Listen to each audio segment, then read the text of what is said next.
The gentlewoman is recognized for 5 minutes. Thank you very much, Mr. Chair. And I also, once again, thank Chairman Rogers and Ranking Member Dix and my colleagues on the Appropriations Committee for their hard work on this bill. Let me also thank my colleagues who are joining Representative Jones and me on this bipartisan amendment, Representatives Woolsey, Oliver, Honda, Grijalva, and Paul.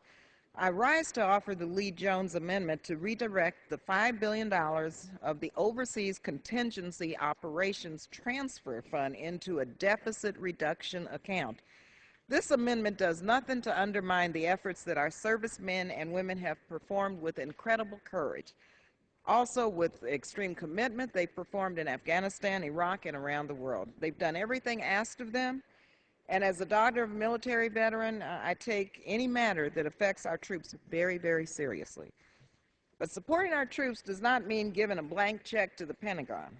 I have consistently said that we cannot afford to give any more blank checks to the Defense Department. This amendment is about eliminating a giant $5 billion check with a blank memo to fight the global war on terror anywhere at any time without any accountability. The Department of Defense just has to notify Congress that these funds are being transferred. This $5 billion giveaway, which is what it is, it's like a slush fund. It's like a war slush fund. Another giveaway to the Pentagon. It's a $5 billion check to use as it pleases with little or no congressional oversight. There's no accountability in how these funds are spent. While we understand that the Pentagon needs flexibility to address terrorist threats to this nation and around the world, we need not create a separate slush fund, mind you, to do it. The flexibility has been given elsewhere in this bill, including $119 billion in flexibility in this appropriations bill, a tremendous amount, at a time when we are cutting aid to American families who need assistance with buying food or receiving health care, and also during a time when there are many calling for cuts in Medicare.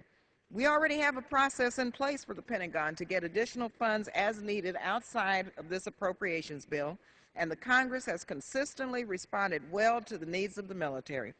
But Congress does not need to create a $5 billion war slush fund. The Pentagon can incorporate its work to fight terrorism globally into its budget while taking steps to rein in waste, fraud, and abuse in an already bloated budget.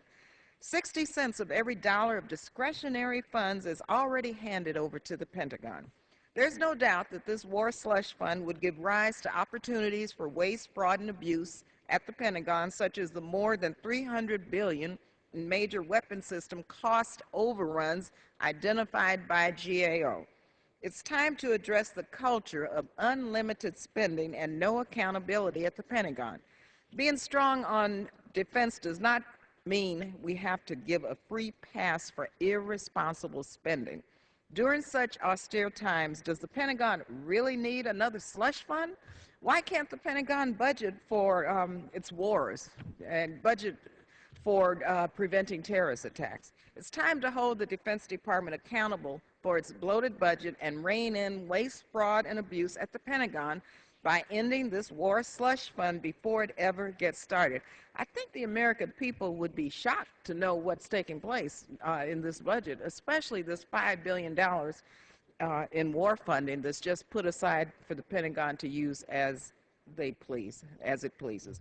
And so I hope my colleagues will vote yes to end this slush fund, and let's start to rein in these blank checks for the Pentagon. We're asking people who are vulnerable, we're asking our senior citizens, we're asking low-income individuals, we're asking everyone in this country to pay for this deficit and this debt. And we know how we got there.